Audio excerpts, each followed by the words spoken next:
السلام عليكم ورحمة الله تعالى وبركاته. مرحبا بكم أحبتي في الله في هذه الدورة الجديدة الرائعة جدا والمميزة. إذا اليوم سوف نبدأ إن شاء الله على بركة الله في شرح دورة جديدة وهي دورة الباشيل. أسهل، صدقوني، أسهل لغة برمجة في العالم، أسهل حتى من لغة البايثون. إذا سوف نقوم بأخذكم معنا في مشوار رائع جدا ومفصل جدا من الصفر في لغة الباش شيل. إذا كأول شيء، كأول أمر أو أول شيء سوف نقوم بالتعرف عليه هو الإيكو، وأيضا سوف نقوم بالتعرف على البرنتف. إذا الإيكو هي الأمر أو الشيء المسؤول عن الطباعة في لغة الباش شيل. وأيضا حتى البرنتف تقوم بالطباعة لنا في لغة الباش شيل، لكن بما أنه الاثنان تقوم بنفس الدور يوجد اختلاف طفيف جدا بينهم، سوف نقوم بشرحه. لنبدأ على بركة الله. أول أمر هو إيكو كمثال، من أجل طباعة كمثال سوف أقوم بكتابة أي نص هنا. I am Lorin Bash Shell. أنا أتعلم الباش شيل. لنجرب تشغيل السكريبت وسوف يقوم بطباعة لي أيام لورين باش شيل. الطريقة سهلة جدا.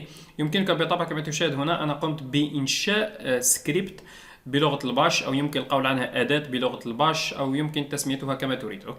لكن دائما تأكد في الأخير أنك تعطي اسم السكريبت الخاص بك نقطة CH. صيغة ال CH. باش دوت سي اتش. ايضا يمكنك بالطبع تطبيق هذا الشرح سواء على هاتفك او على الحاسوب الخاص بك. لانه يمكنك بالطبع القيام ببرمجه سكريبتات عملاقه جدا وكبيره جدا في هاتفك، سواء ان كنت تستعمل لغه البايثون، باش، HTML، PHP، اي لغه اخرى يمكنك بالطبع القيام بالبرمجه على هاتفك. كما تشاهدون فهنا عند قيامي بكتابة إيكو I am لورين باش قام بطباعة لي النص الخاص بي بدون أي مشاكل. I am لورين باش شيل. أيضا أحبتي في الله يمكنك استعمال السنجل كلوت من كلتا الجوانب. ها هو السنجل كلوت هنا والسنجل كلوت هنا. عليك دائما عدم النسيان والتريث وأنت تقوم بكتابة السكريبت الخاص بك، لأنك ربما قد تنسى سنجل كلوت او دبل كوتيشن من كلتا الجوانب. لنقوم بالتشغيل. سوف يقوم بطباعة لي نفس الشيء ايام لورين باش شيل. اذا فقد تعرفنا على انه يمكنك باستعمال هذه الدالة القيام بطباعة اي نص تريد. وهنا يمكنك وضع السنجل كلوت او وضع الدبل كوتيشن بطبع من كلتا الجوانب، وسوف يشتغل معي السكريبت بدون اي مشاكل. لنقوم بالتشغيل مرة اخرى. كما تشاهدون هو I am learning bash shell. اذا يمكنك القيام بكتابة الدبل كوتيشن، هذه الدبل كوتيشن، او السنجل كلوت، او يمكنك الاستغناء عنها. لكن لا تنسى بالطبع حذاري أن تقوم بكتابة هكذا سنجل كلوت واحدة من جهة وهنا ليست موجودة، أو تضع هنا 2 وهنا 1. هذا كله خطأ. أو تضع هنا 2 وهنا تنسى. حذاري عليك التريث كما أخبرتك، التريث وأنت تقوم بكتابة السكريبتات أو البرامج الخاصة بك. إذا فهذه الإيكو هي الشيء المسؤول عن طباعة لنا النصوص أو أي شيء نريد بطباعته، سواء رقم أو حرف أو أي شيء. يمكنك حتى إضافة الأرقام في لغة الباش. عند التشغيل سوف يشتغل معنا أيضا بدون أي مشاكل. هو قام بطباعة لي النص الذي هو string، عبارة عن string، وهذا الرقم. إذا نمر إلى البرنتف حتى نقوم بشرحها. في البرنتف أحبتي في الله أنت ملزم بكتابة لو قمنا بتشغيلها هكذا سوف يطبع لي خطأ. لأنه هنا عندما تستعمل البرنتف أنت ملزم بوضع هذه السنجل كلوت من كلتا الجوانب أو دبل كوتيشن. يمكنك وضع الدبل أو السنجل كلوت. لنقوم بالتشغيل ونكتشف ما هو الفرق بين الإيكو والبرنتف. إذا هنا في البرنامج لم يقم بإظهار لي الخطأ الذي قمت بارتكابه هنا. يوجد كما أخبرتكم يوجد اختلاف طفيف جدا بين الإيكو وبين البرنت. إذا ما هو هذا الاختلاف الطفيف؟ هذا البرنامج لم يقم بإظهار لي الخطأ في هذا السكريبت، لكن الخطأ هو أنه عند استعمال البرنتف يقوم بطباعة هذه علامة الدولار ساين. كما نعلم جميعا فإنه في التيرمينال الخاص بنا في كل مرة تعود علامة الدولار ساين هذه تعود إلى سطر جديد. لكن هنا عندما تستعمل البرنتف هذه علامة الدولار ساين سوف تأتي ملتصقة هنا. تأتي ملتصقة بهذه الآل. تأتي هكذا الطباعة، تأتي هكذا، يقوم بطباعة لنا هكذا، لا يقوم بإعادة الدولار ساين إلى سطر جديد، لا، من المفترض أن يقوم بإعادتها إلى سطر جديد، أوكي. لكن في البرنتف لا يقوم بإعادة علامة الدولار ساين إلى سطر جديد، لكن أنت من المفترض أو يجب عليك القيام بإعادتها إلى سطر جديد، أوكي. لذا الحل سهل جدا، أوكي. الحل هو أنك طول حياتك عليك استماعي جيدا، طول حياتك وأنت تستعمل البرنتف قم بكتابة الباك سلاش مع الآن، أوكي. الباك سلاش مع الآن تعني أنه سطر جديد، نيو لاين، سطر جديد، أوكي. دائما دائما أبدا طول حياتك، حتى لو قمت بكتابة كمثال أي شيء آخر، كمثال I am learning، كمثال I am learning shell، اوكي. حتى لو قمت بكتابة آلاف الأسطر، حتى لو كان لدي في هذا السكريبت آلاف الأسطر، اوكي، وأنت تستعمل البرنتف، تأكد أحبتي في الله دائما أنك لن تنسى الآن، اوكي. الباك سلاش مع الآن أو الفولورد سلاش مع الآن، اوكي. وهنا كما أخبرتك يمكنك وضع الدبل كوتيشن أو سنجل كلوت، اوكي. يمكنك، أنت حر بالطبع، يمكنك هنا استعمال سنجل كلوت واحد، وهنا واحد، وهنا اثنان، وهنا واحد، يمكنك. المهم عليك تطبيق المثل على كلتا الجوانب، اوكي. هنا استعملت واحدة، هنا استعمل واحد، هنا استعملت اثنان، هنا استعمل اثنان، اوكي. حتى لو كان لديك مثال أسطر أخرى، اوكي. هكذا يمكنك فقط الانتباه، اوكي. يمكنني هنا أيضا استعمال هنا واحد، وهنا واحد، هنا واحد، واحد، اثنان، اثنان، اوكي. أنت حر.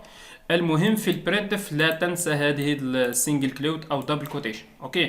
حتى لو قمنا بتشغيلها سوف يشتغل السكريبت بدون اي مشاكل، سوف يطبع لي الأربعة أسطر هي الخاصة به، اوكي. اذا الشيء الذي اريد التنويه عليه انه عليك بطبع عدم نسيان هذه السنجل كلوت او دبل كوتيشن، وعليك ايضا عدم نسيان هذه الباك سلاش مع الان، اوكي. اوكي. أيضا بخلاف ذلك يوجد شيء آخر، نترك هذه الآن كما هي.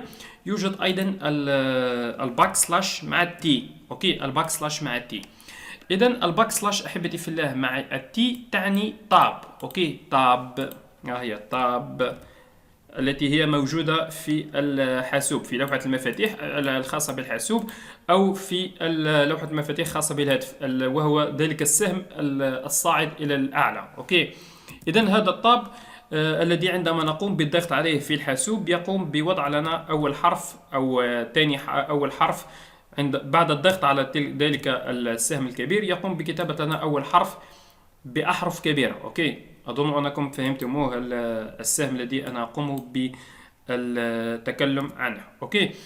إذن فهنا في لغة البرمجة سواء في البايثون أو في الباش، التاب تعني أنك سوف تقوم بترك 4 مساحات، سوف يترك لدينا هكذا مساحات 1 2 3 4، أوكي.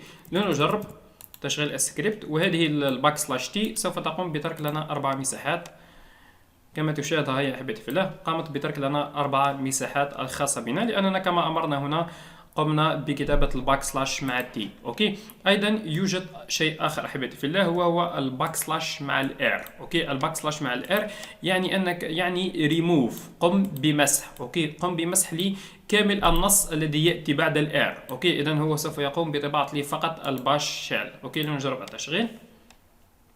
كما تشاهد هو قام بطباعة لي فقط باش شيل، وقام بالتخلي عن النص الذي يأتي قبل الإير، أوكي، قبل الفولورد سلاش إير، أوكي. لذا فعليك القيام بحفظ هذه الأشياء، أوكي. سهلة جدا، أوكي. الإير والتي والآن فقط 3 أسطر، لن أقوم بشرحها أكثر لأنها سهلة جدا، أوكي. أوكي. أيضا يوجد طريقة أخرى أحبتي في الله. ماذا لو أردت كمثال أريد أن أقوم بطباعة كمثال هذه السنجل كلوت، هذه كما تشاهد هنا أريد طباعتها، أوكي. هنا سوف يطبع لي خطأ، هنا لن أستطيع تطبيق هذه الطريقة، أوكي. لن أستطيع تطبيقها. لو قمت بالتشغيل انظروا ماذا سوف يحدث. I am learning bash shell، أوكي. إذن قام بتطبيق لي هذه الطريقة، لكن أحبتي في الله هنا كما تشاهد وكأنه النص، كما تشاهد هنا النص أظهر لي هذا الخطأ هنا، أوكي. لذا هنا لو كنت كمثال تريد، سوف أقوم فقط بتشغيل حتى أريكم الخطأ. انظر I am learning bash shell، لكن أنا أريد أن يقوم بطباعة لي هذه السنجل كلوت، أريد أن أقوم بطباعته هنا، أوكي. إذن هذا هو الخطأ. أنا أريد أن أقوم بطباعتها. أوكي، أريد أن تأتي الكتابة هكذا، تأتي هكذا باش. أوكي، تأتيني بين هذه. أوكي، هنا في الطباعة أريدها أن تظهر هكذا مثل هذا المثال. أوكي، لذا الطريقة سهلة جدا أحبتي في الله من أجل فعل هذا. أوكي، يمكنك هنا استبدال هذه الجوانب باثنان. أوكي، وهنا يمكنك استعمال الواحدة مع الواحدة. أوكي، عفوا، وهنا نقوم بجعلها مختلفة. أوكي، أظن أنكم قد فهمتموني. هنا مختلفة وهنا مختلفة وهنا أحادية حتى يتعرف عليها على أنها سترينج وعلى أنها نص. أوكي، لنجرب التشغيل. انظروا أحبتي في الله، أيام لورين باشيل إذا قام بطباعة لي السنجل كلوت من كلتا الجوانب. أوكي، إذا هذا هو الشيء الذي أردته.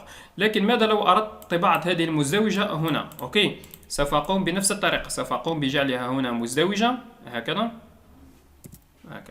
عفوا، هكذا. وهنا علي أن أجعلها مختلفة، أجعلها كمثال أحادية. أوكي، هكذا، واحد هنا وواحد هنا. أوكي، إذا قمت بجعل هذه المزدوجات هنا في الداخل لأنني أريد طباعتها مع الباش، وهذه في الأخير أو التي في الخارج جعلتها مختلفة. أوكي، لنقوم بالتشغيل وسوف يطبع لي باش مع الدبل كوتيشن. كما تشاهد هو قام بطباعة لي باش مع دبل كوتيشن. أوكي، لكن ماذا لو أردت القيام كمثال بجعلها كاملة هكذا؟ أوكي، كما تشاهد هنا اثنان وهنا اثنان وهنا اثنان وهنا اثنان. لو قمت بالتشغيل لن يقوم بطباعة لي هذه الدبل كوتيشن. انظروا، I am learning partial لم يقم بطباعة لي الدبل كوتيشن، أنا أريد أن أقوم بطباعته. كيف سوف أفعل؟ الطريقة سهلة جدا. انظروا ماذا سوف نفعل. سوف أقوم بكتابة هذه الباك سلاش هنا والباك سلاش هنا. أوكي، إذا سوف يقوم بطباعة لي طباعة رائعة جدا. سوف يقوم بطباعة لي I am learning partial بدون أي مشاكل. أوكي، مع هذه الدبل كوتيشن هذه سوف يقوم بطباعتها. أوكي، لنجرب التشغيل. كما تشاهدون ها هو أحبتي في الله قام بطباعة لي I am learning partial رغم أنني استعملت اثنان. أوكي، وقد قام بالتعرف عليها على أنها كاملة عبارة عن string. أوكي، إذا أرجو أن تكون الفكرة التي أريد القيام بإيصالها لكم قد وصلتكم. أوكي، يمكنك جعلها هنا مختلفة من كلتا الجوانب وهذه مختلفة، أو القيام بكتابة هذه الفولورد سلاش أو الباك سلاش. أوكي، يمكن تسميتها بكلتا الاسمان فولورد سلاش أو الباك سلاش. أوكي، انتهينا من شرح البرنتف والإيكو في لغة الباش.